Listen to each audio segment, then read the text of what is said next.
ಓಂ ಗುರುಭ್ಯೋ ನಮಃ ಹರಿ ಓಂ. ನಮಸ್ಕಾರ ಸಮಸ್ತ ವೀಕ್ಷಕರಿಗೂ ಸುಸ್ವಾಗತಗಳು. ಈಗ ಈ ಸಂಚಿಕೆಯ ವಿಶೇಷತೆ ಏನು ಅಂದರೆ, ನೋಡಿ, ಏಪ್ರಿಲ್ 20ನೇ ತಾರೀಕು ಸೋಮವಾರ ಅಕ್ಷಯ ತೃತೀಯ ಬರ್ತಾ ಇರೋದ್ರಿಂದ ನೋಡಿ, ಸಮಸ್ತ ವೀಕ್ಷಕರಿಗೂ ಈ ಅಕ್ಷಯ ತೃತೀಯ ಹಬ್ಬದ ಶುಭಾಶಯಗಳು. ಎಲ್ಲರಿಗೂ ಸುಖ ಸಮೃದ್ಧಿ ಹೆಚ್ಚಿಗೆ ಆಗಲಿ. ಆ ತಾಯಿ ಲಕ್ಷ್ಮಿ ಹಾಗೆ ಶ್ರೀಕೃಷ್ಣ ತಮಗೆಲ್ಲ ನಿಮ್ಮ ಸಕಲ ಆಸೆಗಳನ್ನು ಪೂರೈಸಲಿ, ನಿಮಗೆ ಸುಖ ಸಮೃದ್ಧಿ ಹೆಚ್ಚಾಗಲಿ ಅಂತ ಬೇಡ್ಕೋತೀನಿ. ಏಪ್ರಿಲ್ 20 ಸೋಮವಾರ ಬೀಳ್ತಾ ಇದೆ. ವಿಶೇಷತೆ ಏನು ಅಂದರೆ, ರೋಹಿಣಿ ನಕ್ಷತ್ರ, ಚಂದ್ರಾಧಿಪತಿ, ಚಂದ್ರನೇ ಪ್ರಬಲವಾಗಿದೆ ವೃಷಭ ರಾಶಿಯಲ್ಲಿ. ಜೊತೆಗೆ ಶುಕ್ರ ಕೂಡ ಸ್ವಸ್ಥಾನ, ಶುಕ್ರ ಚಂದ್ರರ ಯುತಿ ವೃಷಭ ರಾಶಿಯಲ್ಲಿ ಆಗ್ತಾ ಇದೆ, ಅದು ವಿಶೇಷತೆ. ಶುಕ್ರ ಸ್ವಸ್ಥಾನ ಆಯಿತು, ಸೂರ್ಯ ಮತ್ತೆ ಪ್ರಬಲ ಅಂದರೆ ಉಚ್ಚ ಸ್ಥಾನದಲ್ಲಿ ಮೇಷರಾಶಿಯಲ್ಲಿದೆ. ಇನ್ನೊಂದು ವಿಶೇಷತೆ ಏನು ಅಂದರೆ, ಆವತ್ತಿನ ದಿನದಲ್ಲಿ ನಿಮಗೆ ಬುಧ ಆಗ್ಬೋದು, ಕುಜ ಆಗ್ಬೋದು, ಶನಿ ಆಗ್ಬೋದು, ಮೂರು ಗ್ರಹಗಳು ಒಂದೇ ನಕ್ಷತ್ರದಲ್ಲಿ ಗೋಚಾರ ಮಾಡ್ತದೆ. 13 ಡಿಗ್ರಿಯಲ್ಲಿ ಮೀನರಾಶಿಯಲ್ಲಿ ಗೋಚಾರ ಮಾಡ್ತಾ ಇದೆ. ಇನ್ನು ಮಿಥುನ ರಾಶಿಯಲ್ಲಿ ಗುರು ಸಂಚಾರ, ಸಿಂಹದಲ್ಲಿ ಕೇತು, ಹಾಗೆ ಕುಂಭದಲ್ಲಿ ರಾಹು ಸಂಚಾರ ಮಾಡ್ತಾ ಇದೆ. ಸೊ ಹಾಗಾಗಿ ಇದೊಂದು ವಿಶೇಷತೆ ಅಥವಾ ಒಂದು ಒಳ್ಳೆ ದಿನ ಅಂತಲೇ ಹೇಳ್ಬೋದು. ದಾನ ಧರ್ಮಗಳು ಮಾಡಲಿಕ್ಕಾಗಲಿ, ಅನ್ನದಾನ ವಿಶೇಷತೆ. ಯಾಕಂದರೆ ಚಂದ್ರ ಮತ್ತೆ ಅಕ್ಕಿ ಇಡುತ್ತೆ. ದ್ರೌಪದಿ ಕೂಡ ಯಾವಾಗ ದುರ್ವಾಸ ಮುನಿಗಳು ಶಿಷ್ಯರೊಂದಿಗೆ ಬಂದಾಗ ಶ್ರೀಕೃಷ್ಣನು ಆ ಅಕ್ಷಯ ಅಂದರೆ ದ್ರೌಪದಿಗೆ ಆ ವರವನ್ನು ಕೊಟ್ಟ, ಅಂದರೆ ಅಕ್ಷಯ ಆಗಲಿ ಅಂತ. ಆಗ ಅವರಿಗೆ ತೃಪ್ತಿ ಆಯಿತು ದುರ್ವಾಸ ಮುನಿಗಳಿಗೆ. ಸೊ ಈ ಸ್ಟೋರಿ ಏನು ಹೇಳ್ತಿದೆ ನಿಮಗೆ, ದುರ್ವಾಸ ಮುನಿಗಳಿಗೆ ಆಹಾರ ಕೊಡಲಿಕ್ಕಾಗಿ ದ್ರೌಪದಿ ಒದ್ದಾಡ್ತಾ ಇದ್ದಾಗ ಅವರಿಗೆ ಸಹಾಯವಾಗಿ ಶ್ರೀಕೃಷ್ಣ ಬಂದಿದ್ದು. ಸೊ ಅದನ್ನು ಅರ್ಥ ಮಾಡ್ಕೊಳ್ಳಿ. ದಾನ ಮಾಡ್ತಾ ಇದ್ದಾಗ ಒಂದು ಭಗವಂತ ನಿಮಗೆ ಸಹಾಯ ಮಾಡ್ತಾರೆ ಹೊರತು ತಗೊಂಬಂದು ಮನೇಲಿ ಇಟ್ಕೊಂಡ್ರೆ ಅದು ಅಭಿವೃದ್ಧಿ ಆಗುತ್ತೆ ಅನ್ನೋದು ಅಂಥ ಬಲವಾದ ಕಾರಣಗಳಲ್ಲ. ಸೊ ಹಾಗಾಗಿ ಇವತ್ತಿನ ದಿನ ಬಡವರಿಗೆ, ಹಸಿದವರಿಗೆ ನೀವು ದಾನ ಧರ್ಮ ಮಾಡಿದ್ದಲ್ಲಿ ಖಂಡಿತ ನಿಮಗೆ ಅಕ್ಷಯ ಅಂದರೆ ಅಭಿವೃದ್ಧಿ ಆಗುತ್ತೆ ಹೊರತು. ಈಗ ನಿಮ್ಗೆ ಅದೇ ಥರನೇ ತೊಗೊಂಡ್ರೆ ಕುಚೇಲ ಮತ್ತು ಶ್ರೀಕೃಷ್ಣ ಈ ತೃತೀಯ ದಿವಸದಿಂದನೇ ಕುಚೇಲ ಯಾವಾಗ ಸಮೃದ್ಧಿವಂತನೇ, ಶ್ರೀಕೃಷ್ಣನಿಗೆ ಒಂದು ಹಿಡಿ ಅವಲಕ್ಕಿ ಕೊಟ್ಟು.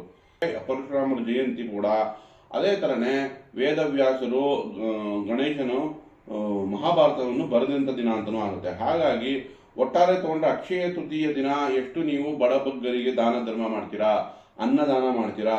ಜೊತೆಗೆ ಬೇಸಿಗೆ ಕಾಲ, ನಿಮ್ಮ ಮನೆ ಮುಂದೆ ಬಂದಿರೋ ಪಕ್ಷಿ ಪ್ರಾಣಿಗಳಿಗೆ ನೀರಿಡೋದ್ರಿಂದ ಕೂಡ ನಿಮಗೆ ತಕ್ಕ ಮಟ್ಟಿಗೆ ಶುಭ ಆಗುತ್ತೆ, ಒಳ್ಳೇದಾಗುತ್ತೆ. ಈ ಬೇಸಿಗೆಯಲ್ಲಿ ನೀರಿಲ್ಲದೆ ಒದ್ದಾಡ್ತಿರ್ತಾರೆ ಪ್ರಾಣಿಗಳು. ಈಗ ಬೆಂಗಳೂರಲ್ಲಿ ತೊಗೊಂಡ್ರೆ ನಾಯಿಗಳಾಗ್ಬೋದು, ಪಕ್ಷಿಗಳಿಗಾಗ್ಬೋದು, ನೀರಿನ ಅಭಾವ ಇದೆ. ಸೊ ದಯವಿಟ್ಟು ನೀರಿಡಿ, ಅದರಿಂದ ಕೂಡ ಲಾಭ ಪಡ್ಕೋಬೋದು ನೀವು. ನಂತರ ಈಗ ಅಕ್ಷಯ ತೃತೀಯದ ಬಗ್ಗೆ ಬರೋಣ. ಅಕ್ಷಯ ತೃತೀಯಕ್ಕೆ 12 ರಾಶಿ ಫಲಗಳನ್ನ ಮತ್ತು ಪರಿಹಾರ ಯಾವ ಥರ ಅಂತ ನೋಡೋಣ. ಮೊದಲನೇದಾಗಿ ಮೇಷರಾಶಿ. ನೋಡಿ, ಮೇಷರಾಶಿಯವರಿಗೆ ಕುಟುಂಬದಲ್ಲಿ ಶುಕ್ರ ಚಂದ್ರರ ಯುತಿ ಆಗ್ತಿದೆ. ನಿಮ್ಮ ರಾಶಿಯಲ್ಲಿಯೇ ಸೂರ್ಯ ಉಚ್ಚ ಸ್ಥಾನದಲ್ಲಿದೆ. ಹಾಗಾಗಿ ಫಸ್ಟು ನೋಡಿ, ತಾಯಿಗೆ ಸೇವೆ ಮಾಡೋದು, ತಾಯಿ ಹೇಳಿದ ಮಾತು ಕೇಳೋದು, ಅದರಿಂದ ಚಂದ್ರ ಕೂಡ ಆಗುತ್ತೆ. ಇಲ್ಲಿ ಶುಕ್ರ ಬಂದಾಗ ಮನೇಲಿ ಕುಟುಂಬದವ್ರಿಗೆ ಒಂದು ಅಲಂಕಾರಿಕ ವಸ್ತುನ ದಾನ ಕೊಡಿ, ಅದರಿಂದ ಕೂಡ ನಿಮಗೆ ಒಳ್ಳೆ ಪರಿಹಾರ. ಅಂದರೆ ಇವತ್ತಿನ ದಿನ ಚೆನ್ನಾಗಿ ಉಪಯೋಗಿಸ್ಕೋಬೋದು ನೀವು. ಹಾಗೆಯೇ ನಾವೀಗ ವೃಷಭ ರಾಶಿಯವರು ತೊಗೊಂಡ್ರೆ ನಿಮ್ಮ ರಾಶಿಯಲ್ಲೇ ಶುಕ್ರ ಚಂದ್ರರ ಋತಿ. ನಿಮ್ಮ ಈಗ ನೋಡಿ, ಅತ್ತೆ ಸೊಸೆ ಯಾರ್ಯಾರು ಇರ್ತೀರಾ ಅವ್ರಿಗೆ ಅಲಂಕಾರಿಕ ವಸ್ತುಗಳು ಒಳ್ಳೆ ಮಾತಾಡಿ ಇವತ್ತಿನ ದಿನ. ಯಾಕಂದರೆ ಶುಕ್ರ ಚಂದ್ರರ ಯುತಿ, ಅತ್ತೆ ಸೊಸೆ ಒಂದು ಒಟ್ಟಿಗೆ ಇರುವಂಥ ಸಮಯ ಇದು. ಹಾಗಾಗಿ ಒಂದು ಒಳ್ಳೆ ಅತ್ತೆ ಸೊಸೆ ಒಂದು ಒಳ್ಳೆ ಮಾತಾಡೋದ್ರಿಂದ ಕೂಡ ನಿಮಗೆ ಒಳ್ಳೊಳ್ಳೆ ಪರಿಹಾರಗಳಾಗುತ್ತೆ. ಹಾಗೆ ಅಲಂಕಾರಿಕ ವಸ್ತುಗಳನ್ನ ದಾನ ಕೊಡೋದು, ಅವ್ರಿಗೆ ಇಷ್ಟವಾಗಿರೋ ಕೆಲಸಗಳು ಮಾಡ್ಕೊಡೋದು, ಅದರಿಂದ ವೃಷಭ ರಾಶಿಯವರಿಗೆ ಖಂಡಿತ. ನೋಡಿ, ಗುರು ಬಲ ಬೇರೆ ಇದೆ. ನೆಕ್ಸ್ಟ್ ಗುರುನ ಚಂದ್ರ ಆಗಲಿ ಶುಕ್ರ ಆಗಲಿ ನೆಕ್ಸ್ಟ್ ಗುರುನೇ ಹೋಗಿ ಸಂಪರ್ಕಿಸ್ಬೇಕು. ಯಾಕಂದರೆ ಗುರು ಮಿಥುನ ರಾಶಿಯಲ್ಲಿದೆ. ಹಾಗಾಗಿ ನಿಮಗೆ ಲಾಭಗಳು ಹೆಚ್ಚುತ್ತೆ. ನಂತರ ಮಿಥುನ ರಾಶಿ ತಗೊಳ್ಳಿ. ಈಗ ಮಿಥುನ ರಾಶಿ ತಗೊಂಡ್ರೆ 12ನೇ ಮನೆಯಲ್ಲಿ ಶುಕ್ರ ಚಂದ್ರರ ಯುತಿಯಾಗಿದೆ. ಹಾಗಾಗಿ ನೋಡಿ, ನಿಮಗೆ ಶುಕ್ರ ಮೀನ ರಾಶಿಯಲ್ಲಿ ಯಾಕೆ ಉಚ್ಚ ಅಂತಂದರೆ, ಅಂದರೆ ಎಕ್ಸಾಲ್ಟೆಡ್ ಯಾಕೆ ಅಂತಂದರೆ ಅದು ಮೋಕ್ಷ ಸ್ಥಾನ. ಹಾಗೆ 12ನೇ ಭಾವ ಅಂದರೆ ನೀವು ಎಷ್ಟು ದಾನ ಮಾಡ್ತೀರೋ ಅಷ್ಟು ಶುಕ್ರ ಕೊಡ್ತೀನಿ ಅಂತಾನೆ. ನಾನು ತಗೊಂಬಂದು ಮನೆಗೆ ಸೇರಿಸ್ಕೊಂಡ್ರೆ ಕೊಡ್ತೀನಿ ಅಂತ ಶುಕ್ರ ಹೇಳಿ. ಈಗ ನಿಮಗೆ ಕಾಲ ಪುರುಷ ಕುಂಡಲಿಲಿ ಶುಕ್ರ ಯಾಕೆ ಉಚ್ಚ ಸ್ಥಾನ 12ನೇ ಮನೆಯಲ್ಲಿ. 12 ವ್ಯಯ ಸ್ಥಾನ, 12 ಅಂದರೆ ದಾನ ಧರ್ಮ ಮಾಡೋದು, 12 ಅಂದರೆ ಕೊಡೋದು. ಸೊ ಅದರಲ್ಲೇ ಯಾಕೆ ಶುಕ್ರ ಉಚ್ಚ ಆಗ್ತಂದ್ರೆ ಎಕ್ಸಾಲ್ಟೆಡ್ ಅಲ್ಲಿ ಪವರ್ ಬರುತ್ತೆ ಅಂದರೆ ದಾನ ಧರ್ಮ ಮಾಡು ಅಂತ ಹೇಳ್ತಾ ಇರೋದು. ಹಾಗಾಗಿ ನೀವೆಷ್ಟು ದಾನ ಧರ್ಮಗಳನ್ನ ಮಾಡ್ತೀರಾ, ಅಥವಾ ಬಡ ಹೆಣ್ಣು ಮಕ್ಕಳಿಗೆ ಏನಾದರೂ ಒಂದು ಅಲಂಕಾರಿಕ ವಸ್ತುಗಳು ಕೊಡೋದು, ಅಥವಾ ಅಕ್ಕಪಕ್ಕ ಮುತ್ತೈದರನ್ನ ಮನೆ ಕರೆದು ಅವ್ರಿಗೆ ಏನಾದರೂ ಅಲಂಕಾರಿಕ ವಸ್ತುಗಳು ಕೊಡೋದು, ಅದರಿಂದ ಮಿಥುನ ರಾಶಿಯವರಿಗೆ ತುಂಬ ಖಂಡಿತ ಶುಭ ಉಂಟಾಗುತ್ತೆ. ನಂತರ ನಮಗೆ ಕರ್ಕಾಟಕ ರಾಶಿ ಬರೋಣ. ಕರ್ಕಾಟಕ ರಾಶಿಯವರಿಗೆ ಲಾಭದಲ್ಲೇ ಶುಕ್ರ ಚಂದ್ರರ ಯುತಿ. ಸೊ ಹಾಗಾಗಿ ನಿಮ್ಗೆ 11ನೇ ಮನೆಯಲ್ಲೇ ಇದೆ ಅಂದರೆ ಸಮಾಜ, ಸೊಸೈಟಿ ತೋರಿಸುತ್ತೆ. ಸೊ ಹಾಗಾಗಿ ಸಮಾಜದಲ್ಲಿರೋ ಸುತ್ತಮುತ್ತ ಹೆಣ್ಮಕ್ಳನ್ನ ಮನೆ ಕರೆದು, ಮುತ್ತೈದರನ್ನ ಮನೆ ಕರೆದು ಅವ್ರಿಗೆ ಅಲಂಕಾರಿಕ ವಸ್ತುಗಳನ್ನ ದಾನ ಕೊಡೋದು, ಅಕ್ಕಿಯನ್ನು ದಾನ ಕೊಡೋದು, ಅದರಿಂದ ಕರ್ಕಾಟಕ ರಾಶಿಯವರಿಗೆ ಅನುಕೂಲ ಚೆನ್ನಾಗಾಗುತ್ತೆ. ನೋಡಿ, ಸಿಂಹ ರಾಶಿಯವರಿಗೆ ಕರ್ಮಸ್ಥಾನದಲ್ಲಿ ಶುಕ್ರ ಚಂದ್ರರ ರೀತಿ. ಹಾಗಾಗಿ ನೀವು ಕರ್ಮಕ್ಷೇತ್ರದಲ್ಲಿ ಅಂದರೆ ಕೆಲಸ ಮಾಡೋ ಕಡೆ ಇರುವಂಥ ಹೆಣ್ಣು ಮಕ್ಕಳಿಗೆ ಏನಾದರೂ ಒಂದು ಉಪಹಾರ ಕೊಡೋದು ಅಥವಾ ಅವ್ರಿಗೆ ಏನಾದರೂ ಸಹಾಯ ಮಾಡೋದ್ರಿಂದ, ಹಾಗೆಯೇ ನಿಮಗೆ 12ನೇ ಮನೆ ಅಧಿಪತಿ ಚಂದ್ರ ಆಗುತ್ತೆ. ಹಾಗಾಗಿ ತಾಯಿ ಸೇವೆ ಮಾಡಿ, ನಿಮ್ಮ ತಾಯಿಗೆ ಏನಾದರೂ ಹೇಳಿದ ಮಾತು ಕೇಳೋದು, ಅವ್ರಿಗೇನಾದರೂ ಒಂದು ಉಪಹಾರ ಕೊಡೋದು, ಅವ್ರಿಗೇನಾದರೂ ಸಂತೋಷ ಪಡಿಸೋದ್ರಿಂದ ನಿಮಗೆ ಸಿಂಹರಾಶಿಯವರಿಗೆ ಈ ಅಕ್ಷಯ ತೃತೀಯ ಖಂಡಿತ ಲಾಭದಾಯಕವಾಗಿ ನೀವು ಅದನ್ನು ಉಪಯೋಗಿಸ್ಕೋಬೋದು. ಹಾಗೆ ನಾವು ಕನ್ಯಾ ರಾಶಿ ತಗೊಂಡ್ರೆ ಭಾಗ್ಯದಲ್ಲಿ ಆಗ್ತಾ ಇದೆ. ಭಾಗ್ಯಾಧಿಪತಿ ಭಾಗ್ಯದಲ್ಲೇ ಇದ್ದು ಚಂದ್ರನು ಲಾಭಾಧಿಪತಿನೂ ಸೇರಿದ್ದಾನೆ. ನಿಮ್ಗೆ ಅತ್ಯುತ್ತಮ ಸಮಯ ಶುರು ಆಗುತ್ತೆ. ಹಾಗಾಗಿ ಅವತ್ತಿನ ದಿನ ತಾಯಿಗೆ ಮತ್ತು ಪತ್ನಿಗೆ ಅಥವಾ ಮಕ್ಕಳ ಕುಟುಂಬದ ಹೆಣ್ಮಕ್ಳಿಗೆ ನೀವು ದಾನ ಧರ್ಮ ಅಂತ ಮನೆಯವ್ರಿಗೆ ದಾನ ಧರ್ಮ ಮಾಡೋಕ್ಕಾಗಲ್ಲ, ಆದ್ದರಿಂದ ಉಪಹಾರಗಳನ್ನ ಕೊಡಿಸಿ, ಅವ್ರನ್ನ ಖುಷಿ ಪಡಿಸಿ. ಅದರಿಂದ ನಿಮಗೆ ಖಂಡಿತ, ಅಥವಾ ತಂದೆ ತಂಗಿ ಸೋದರತ್ತೆ. ಕಾರಣ ಏನಕ್ಕೆ ಅಂದರೆ 9ನೇ ಮನೆ ತೋರಿಸ್ತಾ ಇದೆ. ಹಾಗಾಗಿ ತಂದೆ ಕೂಡ ಖುಷಿ ಆಗ್ತಾರೆ. ಅವ್ರ ತಂಗಿರನ್ನ ಕರೆದು ಅವ್ರಿಗೆ ಉಪಹಾರ ಕೊಡೋದು, ಅಕ್ಕಂದ್ರ ಕರೆದು ಅವ್ರಿಗೆ ಉಪಹಾರ ಕೊಡೋದು, ಅದರಿಂದ ಕೂಡ ನಿಮಗೆ ಲಾಭಗಳನ್ನ ಪಡ್ಕೋಬೋದು. ಆ ಕುಟುಂಬದವ್ರಿಗೂ ನೀವೇನಾದರೂ ಸಹಾಯ ಮಾಡೋದು, ತಾಯಿ ಹೇಳಿದ ಮಾತು ಕೇಳೋದು, ಹಾಗೆ ಪತ್ನಿಗೆ ಏನಾದರೂ ಉಪಹಾರ ಕೊಡೋದು, ಅದರಿಂದ ಕೂಡ ಕನ್ಯಾ ರಾಶಿಯವರಿಗೆ ಲಾಭ ಹೆಚ್ಚಾಗುತ್ತೆ. ತುಲಾ ರಾಶಿಯವರು ನೋಡಿ, ತುಲಾ ರಾಶಿಯವರಿಗೆ ಚಂದ್ರ ಶುಕ್ರರು ಅಷ್ಟಮದಲ್ಲಿ ಯುತಿ ಆಗ್ತಾ ಇದೆ. ಹಾಗಾಗಿ ತುಲಾ ರಾಶಿಯವರು ನೋಡಿ, ಅಷ್ಟಮ ಅಂದ್ರೇನು, ಸಪ್ತಮ ಅಂತ 2ನೇ ಮನೆ ಅಂದರೆ ನಿಮ್ಮ ಪತಿ ಅಥವಾ ಪತ್ನಿಯ ಕುಟುಂಬದವ್ರನ್ನ ಮನೆ ಕರೆದು ಅವ್ರಿಗೇನಾದರೂ ಅಲಂಕಾರಿಕ ವಸ್ತುಗಳು ಕೊಡೋದಾಗ್ಲಿ, ಅಥವಾ ಅಕ್ಕಿಯಿಂದ ಅನ್ನ ಅಂದರೆ ಪಾಯಸ, ಅಕ್ಕಿಯಿಂದ ಪಾಯಸ ಮಾಡಿ ಅವ್ರಿಗೇನಾದರೂ ಕೊಡೋದ್ರಿಂದ ಇದರಿಂದ ನಿಮಗೆ ಖಂಡಿತ ಲಾಭದಾನ ಪಡ್ಕೋಬೋದು. ವೃಶ್ಚಿಕ ರಾಶಿ ತಗೊಳ್ಳಿ. ಈಗ ವೃಶ್ಚಿಕ ರಾಶಿಯವರು ಸಪ್ತಮದಲ್ಲೇ ಆಗ್ತಾರೆ. ಸೊ ಹಾಗಾಗಿ ವೃಶ್ಚಿಕ ರಾಶಿಯವ್ರಿಗೆ ಇದೊಂದು ಒಳ್ಳೆ ಚಾನ್ಸು. ಬಿಸ್ನೆಸ್ ಪಾರ್ಟ್ನರ್ಗಳು ಅವ್ರನ್ನ ಮನೆ ಕರೆದು ಅವ್ರಿಗೇನಾದರೂ ಅಲಂಕಾರಿಕ ವಸ್ತು ದಾನ ಕೊಡೋದಾಗಲಿ ಅಥವಾ ಪತ್ನಿಗೆ ಕೊಡೋದಾಗಲಿ, ಅದರಿಂದ ಕೂಡ ನಿಮಗೆ ಖಂಡಿತ ಲಾಭದಾಯಕವಾಗಿರುತ್ತೆ.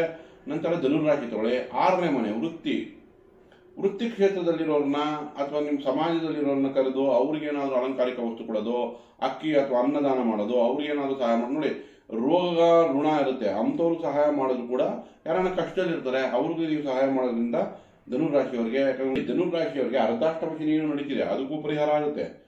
ಜೊತೆ ಕುಜಾನೂ ಸೇರ್ಕೊಂಡಿದೆ. ಸೊ ಹಾಗೆ ಸ್ವಲ್ಪ ಒತ್ತಡಗಳಿರುತ್ತೆ. ಹಾಗಾಗಿ ಇದು ಒಂದು ಒಳ್ಳೆ ಸಮಯ. ಸ್ವಲ್ಪ ನೊಂದವರಿಗೆ, ಕಷ್ಟದಲ್ಲಿರೋರಿಗೆ ಏನಾದರೂ ಅನ್ನದಾನ ಮಾಡೋದು, ಅಲಂಕಾರಿಕ ವಸ್ತುಗಳನ್ನ ಕೊಡಿಸೋದು, ಇದರಿಂದ ನಿಮಗೆ ಖಂಡಿತ ಒಳ್ಳೆ ಲಾಭನೇ ನಿರೀಕ್ಷಿಸ್ಬೋದು. ಇನ್ನು ಮಕರ ರಾಶಿ ತಗೋಣ. 5ನೇ ಮನೆಯಲ್ಲಿ ಮಕರ ರಾಶಿಯವರು ಮಕ್ಕಳಿಗೆ ಅಥವಾ ವಿದ್ಯಾಭ್ಯಾಸದಲ್ಲಿರೋ ಯಾವುದೇ ಹೆಣ್ಣು ಮಕ್ಕಳಿಗೆ ಅವ್ರಿಗೇನಾದರೂ ನೀವು ಅಲಂಕಾರಿಕ ವಸ್ತುಗಳನ್ನ ಕೊಡಿಸೋದು, ಜೊತೆಗೆ ಅವ್ರಿಗೇನಾದರೂ ಅಕ್ಕಿಯಿಂದ ಮಾಡಿರೋ ಪಾಯಸ ಆಗ್ಬೋದು ಅಥವಾ ಅನ್ನದಾನ ಮಾಡಿ ಯಾವುದನ್ನ ರೀತಿಯಿಂದ ಅವ್ರಿಗೆ ಎಂಟರ್ಟೈನ್ ಅಂದರೆ ಅವ್ರಿಗೆ ಏನಾದರೂ ಉಪಹಾರಗಳು ಕೊಡಿಸೋದ್ರಿಂದ ನಿಮಗೆ ಉಪಯೋಗ ಬರುತ್ತೆ. ಹಾಗೆ ಕುಂಭರಾಶಿಯವರಿಗೆ 4ನೇ ಮನೆಯಲ್ಲಿ ಶುಕ್ರ ಚಂದ್ರರ ರೀತಿ. ಸೊ 4 ಅಂದರೆ ತಾಯಿ. ಸೊ ಹಾಗಾಗಿ ನಿಮ್ಮ ತಾಯಿಯಂದ್ರಿಗೆ ಏನಾದರೂ ಒಂದು ಹೇಳಿದ ಮಾತು ಕೇಳೋದು, ಅವರು ಉಪಹಾರ ಕೊಡೋದು, ಅವ್ರಿಗೆ ಸೇವೆ ಮಾಡೋದ್ರಿಂದ ನಮ್ಮಲ್ಲಿ ಚಂದ್ರನಿಂದ ಲಾಭ ಪಡ್ಕೋಬೋದು. ಹಾಗೆ ಶುಕ್ರಂಗೋಸ್ಕರ ನೀವು ನೋಡಿ, ಮನೆಯಲ್ಲಿ ಕುಟುಂಬದಲ್ಲಿರೋ ಯಾರಿಗಾನ ಒಬ್ಬರು ಹೆಣ್ಮಕ್ಳಿಗೆ ಅಲಂಕಾರಿಕ ವಸ್ತುಗಳು ಕೊಡಿಸೋದು, ಅವ್ರಿಗೆ ಉಪಹಾರ ಕೊಡಿಸೋದ್ರಿಂದ ಖಂಡಿತ ನಿಮಗೆ ಕುಂಭರಾಶಿಯವರಿಗೆ ಈ 7.5 ಒಳ್ಳೆ ಪರಿಹಾರವಾಗಿ ಉಪಯೋಗಿಸ್ಕೋಬೋದು. ನಂತರ ಮೀನರಾಶಿ.